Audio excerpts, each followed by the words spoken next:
The Mahaska County Board of Supervisors met in regular session on Monday morning, with a public hearing in regards to Black Oak Clays once again drawing a substantial crowd. There was dozens of people in the room, while nearly 20 people spoke about why they support the range or how the range has impacted their quality of life. The debate started when a resident near the range raised concerns to the Mahaska County attorney, and it was discovered that some buildings on the grounds may have been built without permits. Oskaloosa Planning and Zoning Committee member Wendell Campbell shared how the process for planning and zoning and building approval happens within the city of Oskaloosa. Oskaloosa has a zoning ordinance, while Mahaska County does not. Anyone seeking to build within the rural portions of the county have to obtain the proper permits from the county. Oskaloosa News sat down with Mahaska County Supervisors Board Chairman Mark Grunendijk after Monday's meeting to find out more about where the board was in this process. We're just following our council advice, doing public hearings, taking in public's thoughts, getting information. It's in the zoning. It's in the zoning section of the code. Do we understand it? So this is not what we normally would do, and so this is just trying to make sure we do it right, making sure we've talked to other counties, insurance companies. I spoke with the DNR. Trying to get as much information as possible to make sure it's done right. But if I understand the code right, we have to approve by code the improvements. And so normally, even when we do our own improvements, there's there's certified people that sign off onto it and say this is what's safe to be built, it's safe for the public, it meets the standards, things like that. Mm-hmm. And I think that's probably the direction I'm leaning forward to. Probably have more conversation with Andrew. Is really who has the authority to sign off on something like this, to make sure something, to tell us it's safe, so if something does happen, the county, the taxpayers are not liable because we missed something, we should have caught it, it really wasn't safe, and now the taxpayers are on the hook for dollar amounts. Mm-hmm. And so I'm basically, that's the avenues I'm looking at it for, is really what's the county's responsibility, who has the authority to sign off and tell us it's safe, so we can move forward. Also discussed at the meeting was a review and approval of the county's 5-year road plan.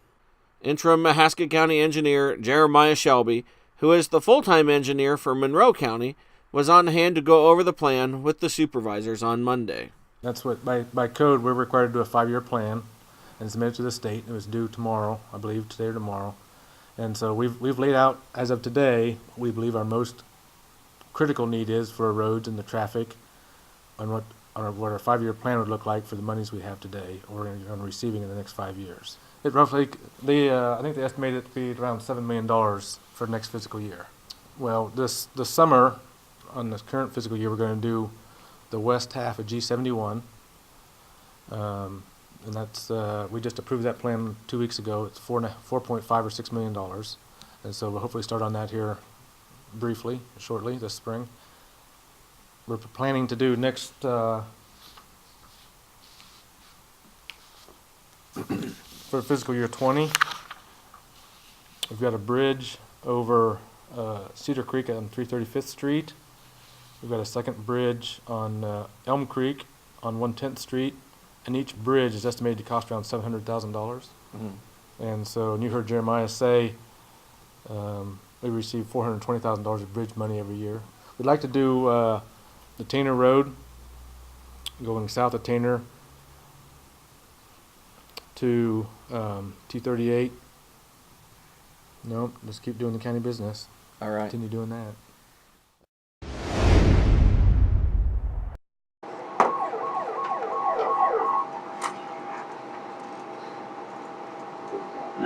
Where's your emergency? 911, where's your emergency? What's up? 314 High Avenue East, what's going on there? Your wife's not breathing, how old is she?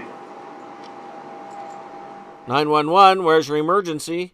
Those words are spoken regularly by Mahaska County 911 telecommunicators or dispatchers who answer the call for help when someone is having one of the worst days of their life. Cheryl Eklov is the Mahaska County 911 director, and she and her family have been a part of emergency services for some time. Her mother was one of the first female firefighters when she served with the Cedar Township Fire Department. Eckloff is not only 911 director, having served with Mahaska County 911 for the past 24 years, but she also serves on the Cedar Township Fire Department, Fremont Ambulance, and is a reserve for the Oskaloosa Fire Department. Telecommunicators have to help the caller through some of their strongest emotions to get the needed information, to get help on its way, and inform first responders how best to help when they arrive. For those having an emergency, seconds seem like minutes, and the worry that responders haven't yet made it to the emergency can become frustrating, often taking those angry emotions out on the 911 call taker. Sometimes it is difficult, and people, when they're in a stressful situation, time is of essence. And we'll get the complaints that it took an hour for them to get there when, in fact, it's only been 10 minutes. When you dial 911 and either Eckloff or another telecommunicator answers your call, based upon the emergency, they will have a set of questions they will be asking you in order to help the first responders help you. Well, we've gone through extensive training in here, so we have certain questions that we're going to ask on each and every call that comes in here. Those questions become very irritable to people, especially when they're in a situation where they want a quick response. They don't understand that we have 2 people on duty, or that unit has already been dispatched, and then we're going to continue to talk to them while we have them on the line to make sure that something else isn't happening or something else doesn't happen while that unit's en route. We try to keep the units updated till they get there, and to try to keep the person on the phone calm and collected. There is a conversation happening to make 911 telecommunicators first responder status. For Eckloff, personally, she thinks it's a good idea. In my personal opinion, yes. I work on both sides of the road. I'm out in the field, I go out, I meet the people, but in here, we also meet the people. And sometimes we meet the people that they're very abrasive to us. Once the officer gets there, or after the fire gets there, or ambulance gets there, they've got their anger out because they've taken it out on us. Those calls go home with us just as well as they do the first responders that go out and actually see the scenes. A lot of times we'll draw a verbal picture, and then we don't ever get whatever happened. Once that call's finished, unless an officer comes back and talks to us, we're not going to know what even happened for the conclusion of that call. Dealing with the stress that comes with helping others creates a bond among those who work within the emergency dispatch center.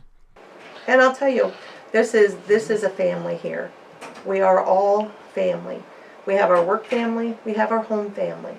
A lot of times your dispatchers are working the holidays, the weekends, they work nights, 24/7. Somebody is here to answer your call to see if you need help and send help as quickly as possible. So we have our work family here, so we're concerned about our work family as well. Mahaska County 911 telecommunicators receive all sorts of calls. People don't understand what the calls pertain to here. Yes, we get the barking dogs. Yes, we get the parking complaints, but we also get those medical emergencies where people's lives are on the line. We also get those calls where your house is burning down, the disaster that's happening. Those are all things those are personal to us. And each and every one of our staff members, they take it personal, and they do the best job that they can. Telecommunicators have to find a way to deal with life and death calls. Mothers in fear because their baby isn't breathing, or a husband in a panic because his wife isn't responding after a traffic accident. There's some calls that have been very hard on our staff, but we also have the debriefing.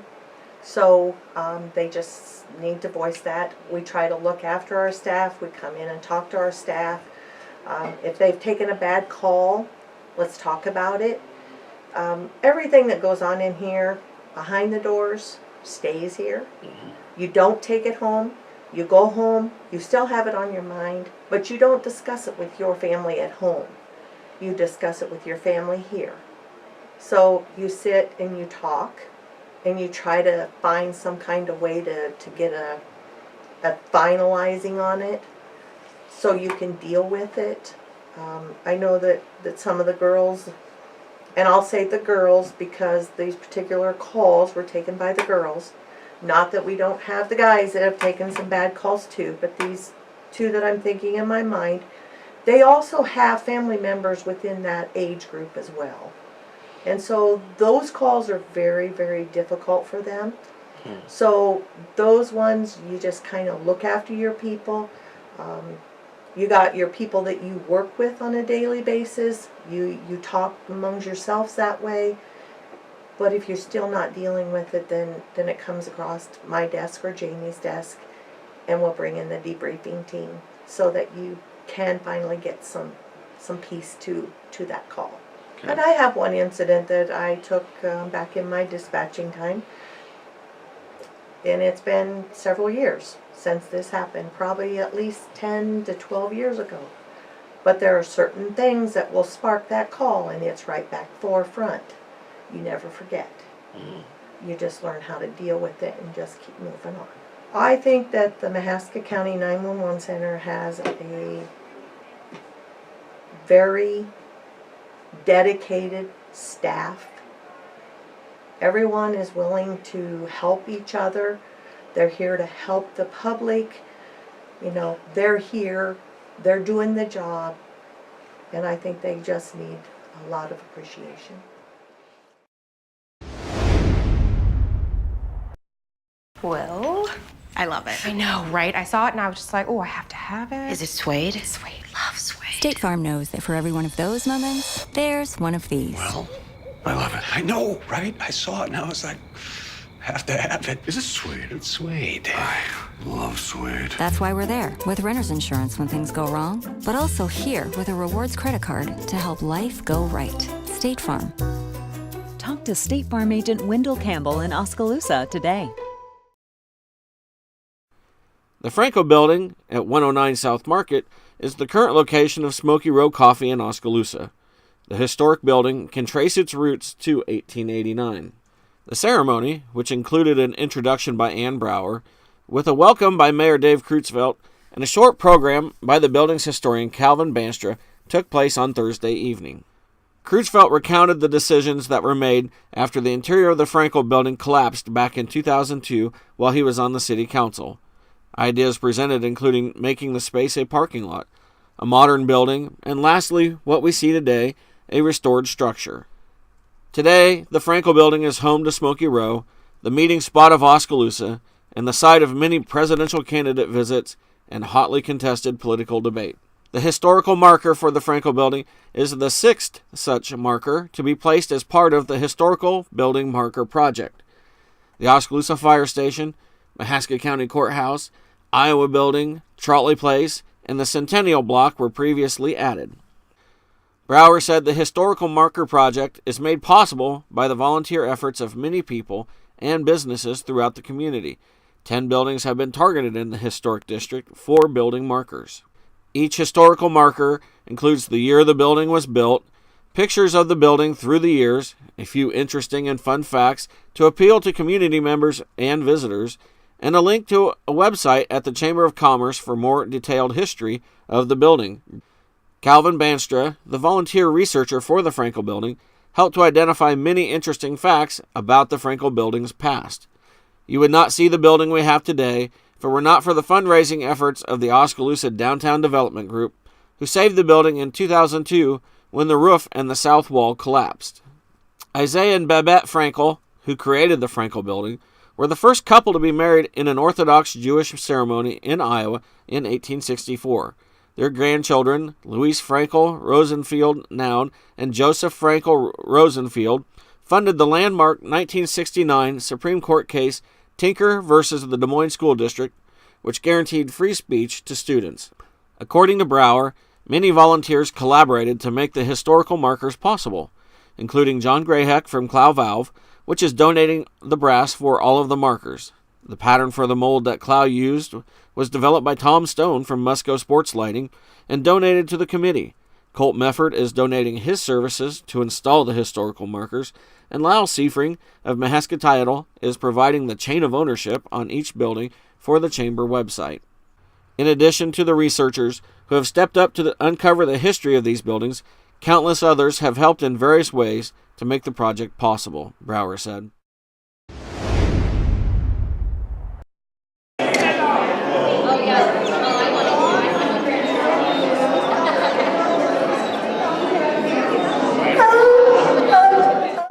Inside Penn Central Mall on Saturday, dogs and cats from area shelters wagged their tails, licked people's faces, and put on their best behavior in hopes of finding a new home. Terry Gott, Animal Control Officer and Assistant Director of Stephen Memorial Animal Shelter in Oskaloosa, was on hand to assist future pet owners with questions and concerns. I mean, we've got pit bull crosses, we've got a couple of lab mixes, we have some coon hounds. We have a little Jack Russell Terrier mix here too, and we have 4 cats, which, believe it or not, is all the cats we have available at our shelter. We're doing really good on adoptions. We have 4 cats that are under a year old, if you would like to come on up and check them out. 1716 Pella Avenue is where we're located. It's right off of Pella Avenue. If you need directions, you can get on 432 if you're coming in from the east or the west. There, where Walmart is, you take that first highway right there. And you go straight to the roundabout, stay to the right, take a right. Where the big red barn is, Bobzilla's bike barn. You go down the street about 400 feet, and there's a driveway at the big brick church right there. You just take that driveway, and we're clear down on the end.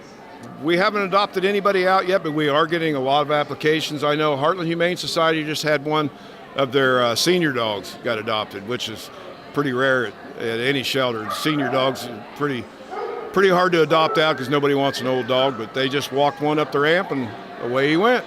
Well, yeah, the majority of them are already set in their ways. They're house trained. I mean, they're nice dogs. The people just don't want to have to face the fact that, maybe 3-4 years down the road, they're going to have to make a decision and put the dog down for medical reasons or just, because they're getting old.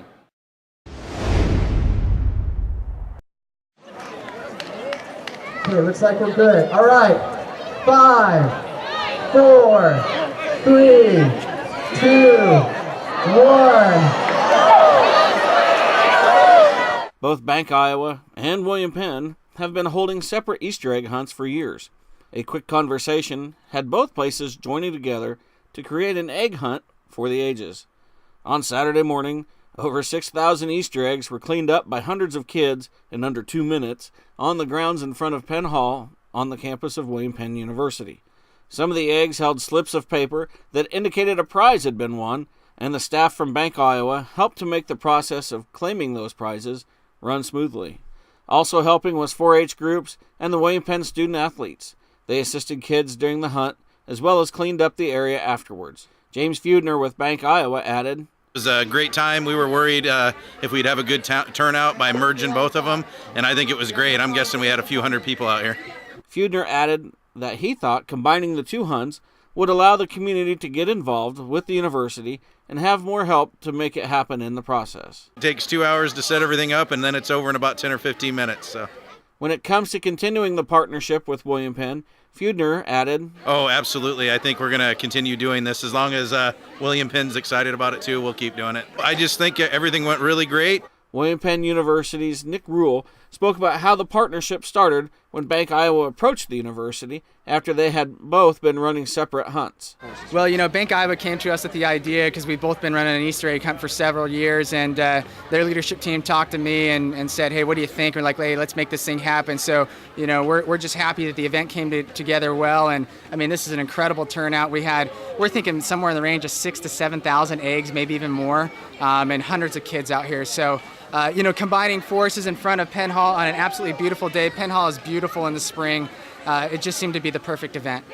Really a group team effort, a community effort between William Penn and Bank, Iowa, really a positive thing.